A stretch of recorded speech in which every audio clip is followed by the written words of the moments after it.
Good evening.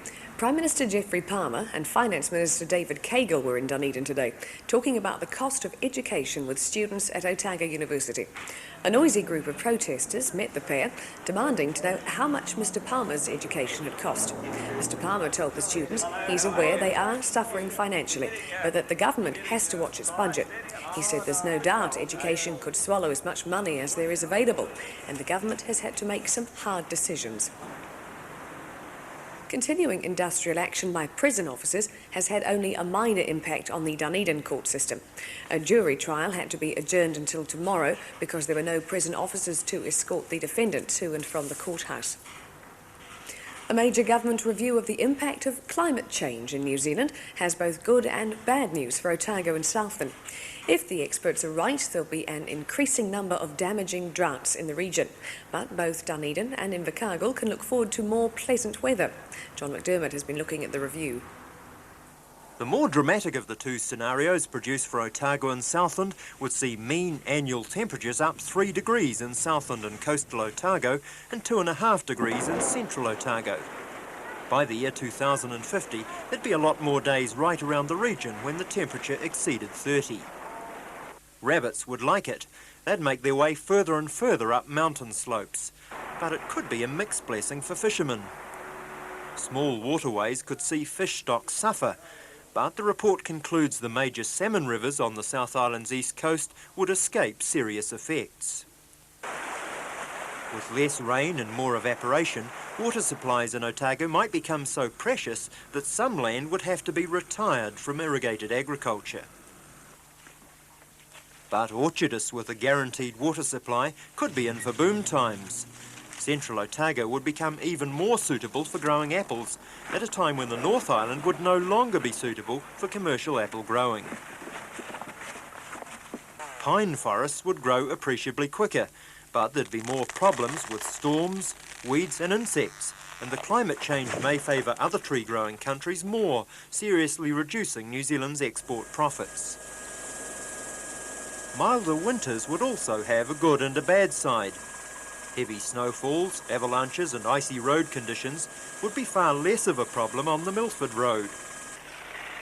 But the snowline receding by as much as 500 metres would spell catastrophe for the present commercial ski fields. Finally, the experts predict sea levels around our shores could rise by more than half a metre, posing real problems for low-lying areas. The report concludes New Zealand can cope with these changes, provided they don't happen too abruptly. A change in the weather is far from the only environmental problem we're facing. Otago Medical Students are calling on doctors to speak up about what they say is a rapidly growing misuse of the environment. They've set up a group of fellow health professionals and scientists called MedEco. As Michael Lynch reports, it already has over 100 members and is spreading throughout New Zealand. You name it. We seem to have it in the south when it comes to potential polluters. For years we've had superphosphate running off into our lakes and rivers. We have trout dying from industrial pollution, and most often sit up and take notice after it's too late. Farmers and others are notoriously careless handling chemicals, and fire service personnel have to risk their lives when it comes to cleaning them up. A group of local medical students has cried enough. From carelessness with aerosols to insecticide risks shampooing the dog, they say it's time to think about the way we mess up the world. I think it's a shocking state that we have let it go on for so long. Sure, there's plenty of doctors out there who have been worried about environmental threats, but there hasn't been a group that's actually come together before in New Zealand to actually go ahead and do something about it.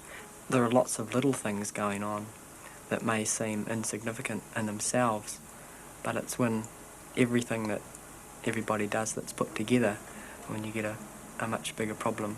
I think doctors on the whole are regarded as the people in the community who may have the answers about this sort of thing, and so I agree. I think if doctors don't know, what hope has the public got?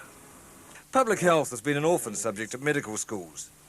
These future doctors want things to change.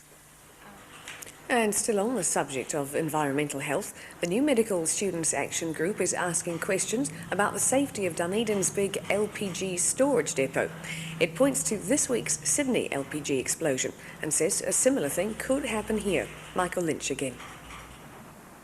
The accusations are still flying after this week's big Sydney LPG explosion.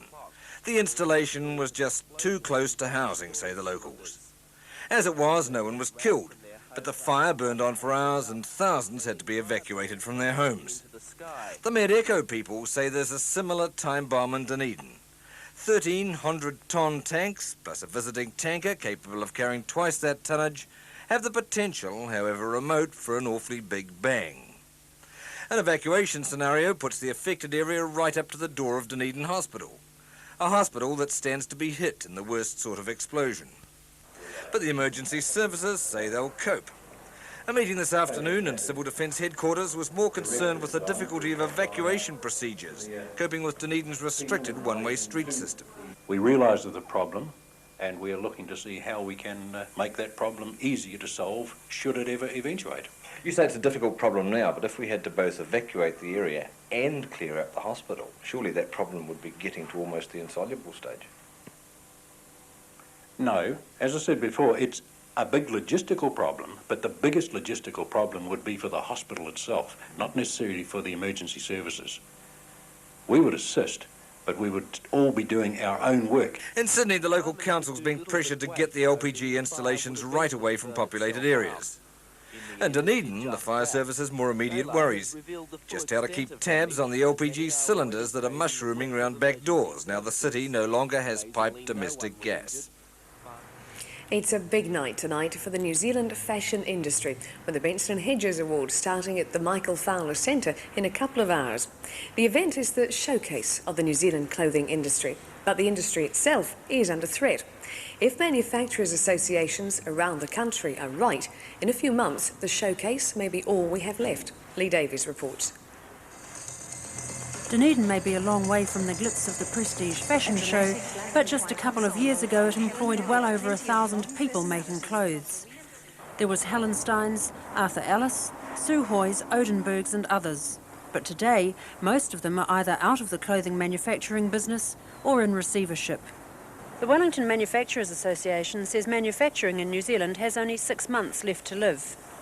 Government policies are killing industry and 80 manufacturing jobs are lost every day. And as far as the clothing industry is concerned, the blame's being put on imports. Retailers can buy more cheaply from places like China and Fiji than they can from New Zealand, and why shouldn't they?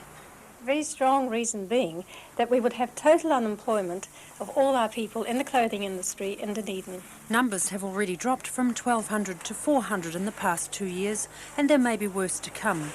Joy Leslie believes both Tonga and Samoa are looking at setting up manufacturing plants. Well, the solution would be, and this is not saying we are not asking for handouts, but we do require protectionism so we can compete on a level playing field with Australia and the third world countries. Clothing manufacturers believe their best chance of survival is import restrictions. Otherwise, this may be the only area of the industry that survives. And the Benson and Hedges Awards can be seen tonight on Television 1 at 8:30. We wouldn't miss them. We'll be back tomorrow night. Good night.